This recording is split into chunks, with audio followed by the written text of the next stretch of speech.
Welcome to the FF Forge. It's Rankings Day! Woo! It's actually Rankings night for me. And my hair's a little greasy because I literally just oiled it up for before I go to bed. And then it's good for the hairs.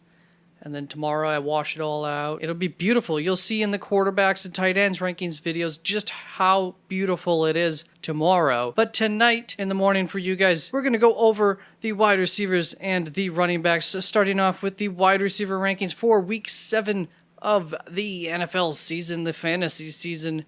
So, let's see here. Couple of quick announcements. These are preliminary rankings. These are not going to be my final rankings. You can find my rankings that go up. I'm able to get them up fairly early on Thursdays, although maybe not this week, mid Thursday. Hi. Thank you for bringing me a pet snake.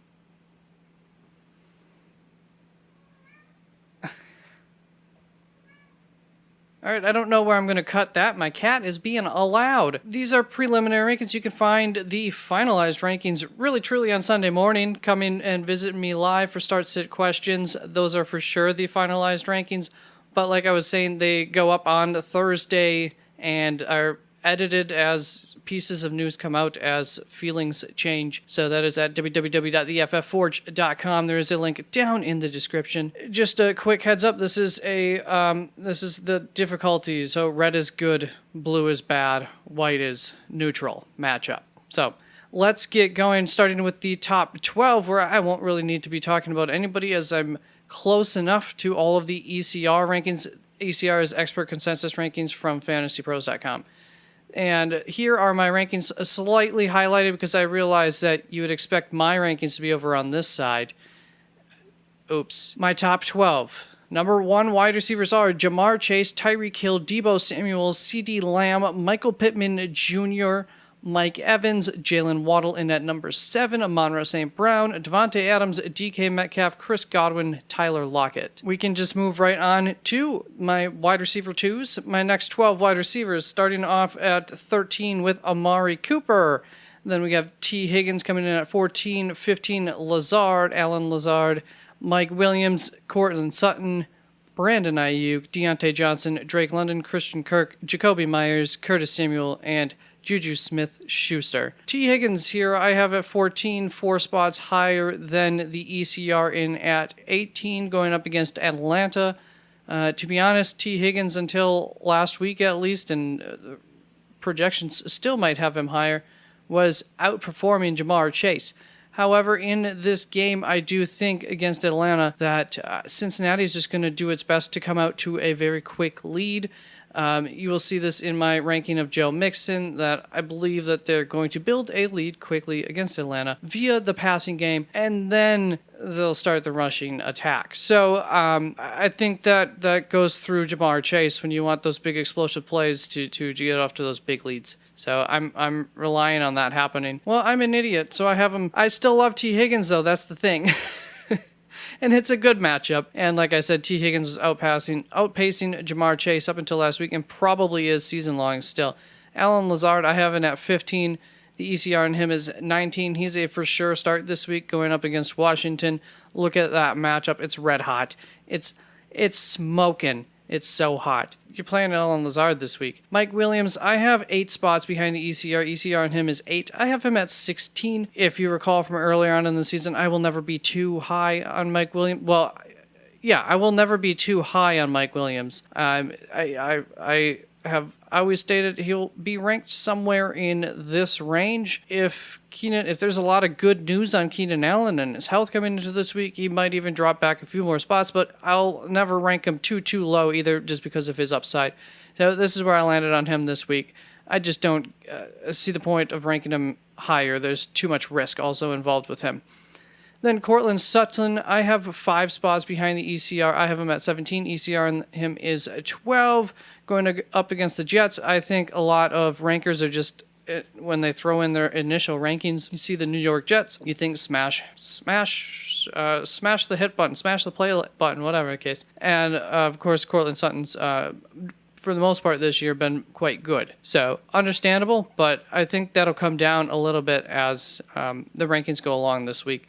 I'm starting them at 17. See what my projections say. Then Brandon Ayuk, I have 5 spots ahead of the ECR, which is at 23. I have him ranked 18th, going up against Kansas City. It's a decently warm matchup, a positive matchup there for San Francisco. And as I've stated, I do believe that while San Francisco's defense is getting hurt, is banged up, and the passing attack there will be less rushing, more passing than we're used to from San Francisco. We saw that come true last week. I am once again a fan of Brandon Ayuk in a high-scoring matchup. You have to think that there's a decent chance he can find his way into the end zone again this week.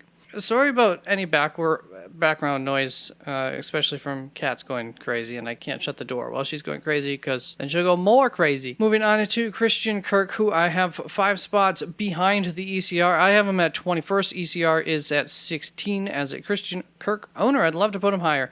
Going up against New York Giants, not a smash lineup matchup once again here.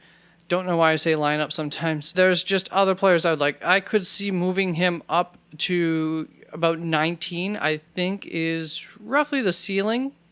Maybe 17. Maybe I could get close to this ECR. See what the projections say. But confidence has been shaken a little bit in Christian Kirk. I like him here at 21. Then we get to my flex wide receivers or wide receiver 3, depending on your league. Starting off at number 28. That's not right. Starting off at 25 with DeAndre Hopkins, Romeo Doubs, Terry McLaurin, Alec Pierce, Brandon Cooks, Keenan Allen, Jerry Jeudy, Rondale Moore, Michael Gallup, Tyler Boyd, Devin Duvernay, and DJ Moore. Now you see why I highlighted these, so I would not make that mistake because I knew that was going to happen at some point. Terry McLaurin, I have 6 spots behind the ECR. ECR's 21 on him. I have him at 27 going up against Green Bay. Now, Green Bay has actually not been a positive matchup as far as points scored against them compared to the mean. One of the big things for Green Bay is I believe they are third. They allow the third least yards per attempt. Now,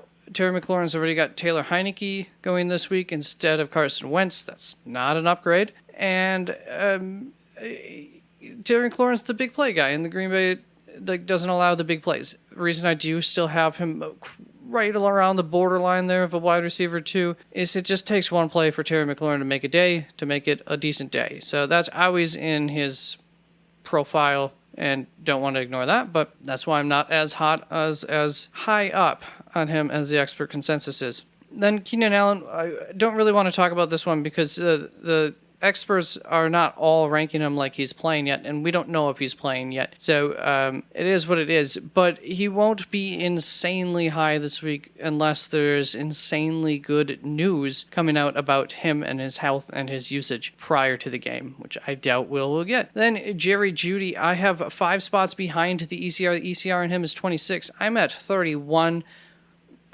Do I need to explain why I'm at 31 with Jeudy? Going up against the Jets once again, I think experts, just people, you see this, you think you hit the play button right away, smash that like. And I think he'll fall down as people think about it more, as people look at their projections, as people look at the fact that this matchup isn't as great as you want to think it is so far this season. And then I have DJ Moore 7 spots behind the ECR. ECR on him is at 29. I'm at 36. I think any DJ Moore owner would be more in agreement with me. Now, this is not the worst matchup going up against Tampa Bay. They've actually allowed more points than other opponents against the same. They've allowed more points to other opponents' wide receivers than other teams have allowed to those receivers by a slight margin here. So I guess DJ Moore might get 10 points this week, or 6, or 7. It's possible. Then we'll move on to the wide receiver 4s, starting off at 37 here with Garrett Wilson, followed by Darnell Mooney, George Pickens, Wan'Dale Robinson, Zay Jones, Donovan Peoples-Jones, Chase Claypool, Chris Olave, Marquez Valdez-Scantling, Robert Woods, Hunter Renfrow, Mecole Hardman. We're getting to a point where I really like to rely on projections a little bit more as we get into this zone and beyond. But this is the order I ended up going with. So let's just start off with George Pickens, who I have 9 spots behind the ECR. ECR on him is 30. I have him at 39. Going up against Miami, it is a pretty much neutral matchup there. And, going up against Miami should be scoring a lot of points this week, so that's always a good thing. More opportunities for the other opponent's offense, usually in those kinds of situations, especially for receiving options. Big concern here would just be the quarterback. Trubisky has been more of a Deontay Johnson type guy than a George Pickens type guy. I have to look at what happened last week once he went in, who he was throwing to. I think I recall hearing that it was Deontay, and George Pickens mostly came from that quarterback Pickett. But I got to double check on that too. That might influence where he goes by a few spots. Then Wan'Dale Robinson, I have 9 spots ahead of ECR. ECR is 49 on him. I have him at 40 going up against Jacksonville. Another neutral. It looks like it might be turning a little bit blue there if I had to guess. So slightly under neutral matchup there. And I believe he'll get a lot more usage this coming week. Maybe we'll get some news reports on his health that'll say still not going to be full go or something like that. That would help to push him back a little ways. But for now, if he's healthy, I have him around this area. I will say Garrett Wilson is one thing I kind of like in this matchup against Denver as far as opportunity goes, because I would think that the short receiver slot kind of guy is going to be the guy to get the most targets. They're going up against Denver, that scary defense. Then moving on to Zay Jones, who I have 5 spots ahead of ECR. I don't have an argument for this. It just ends up that way. I'll wait for projections to really see where I feel comfortable having him. Then Donovan Peoples-Jones, I have 8 spots ahead of ECR. ECR on him is 50. I have him at 42. Going up against Baltimore in a slightly good matchup, and I like Donovan Peoples-Jones in a slightly good matchup that could end up being a high-scoring game. That's a divisional game, especially that division is one of them where that always scares me a little bit. Divisions tend to play against each other a little harder, and that's one of those divisions where they always seem to be fighting like this whole game. So I am slightly optimistic for DPJ this week. Then Marquez Valdes-Scantling, I have 6 spots behind the ECR. ECR on him is 39. I have him at 45. Slightly good matchup. I don't know about this one staying like this. I might move him back. Then Hunter Renfrow, I have 5 spots ahead of the ECR. I have him at 47. ECR on him is 52. Going up against Houston, not a great-ish matchup there. I'm not going to totally give up on Hunter Renfrow yet. So, again, compared to some people, I'm willing to put him up. I like this little group right here through Rashad Bateman. So, and I have them all. Oh, you can't see below that. You'll see. Then, so we'll get to that. Mecole Hardman, I also have 5 spots ahead of the ECR. I have Mecole at 48. ECR on him is 53. Going up against San Francisco. And I think that he's been kind of Mahomes' number 2 trustworthy guy so far this season. So I kind of like him this week. So I got a feeling. And that'll bring us to our last set of 12. Onto the wide receiver fives back end flex options. Hope you're not into this territory, so let's just fly through these because these will probably change a fair bit. But these are the rest of the guys that I really like. Noah Brown, Nico Collins, Marquez Callaway, Jahan Dotson, Rashad Bateman, all ranked from 49 through 53 there. So Jahan Dotson, Rashad Bateman, I have 16 and 17 spots ahead of ECR. I do believe that has to do with the fact that we don't know for sure if they're going to be playing this week. So, yeah. I mean, for all I know, Jahan Dotson is definitely not ruled in this week. But he made it into the list of players that I grabbed. So I assume that there's some optimism for that. So obviously, they'll both probably move up further if they are playing. But, like Jahan Dotson, you got to think, he may not get a lot of yards or a lot of receptions in this game, but a touchdown, it could happen. He's kind of a good flyer if you really need this week. And then Nico Collins, he was warming up before the break for them, going up against Las Vegas, a really, really good matchup. So I kind of like that one. Noah Brown, like that matchup going up against Detroit. It might move him back a little ways, but there was just some guys that I don't like that I moved backwards over here. And so you can really just see the rest. I don't know that I have any sort of great insights here. Well, Paris Campbell...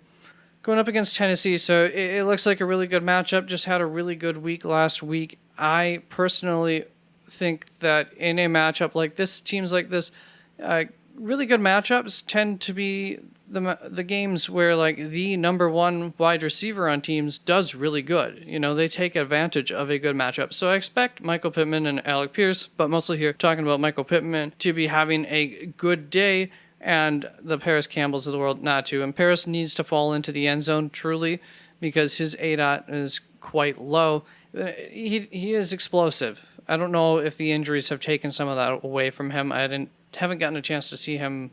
I think I've seen Indianapolis play, but I haven't really seen him catch the ball and run.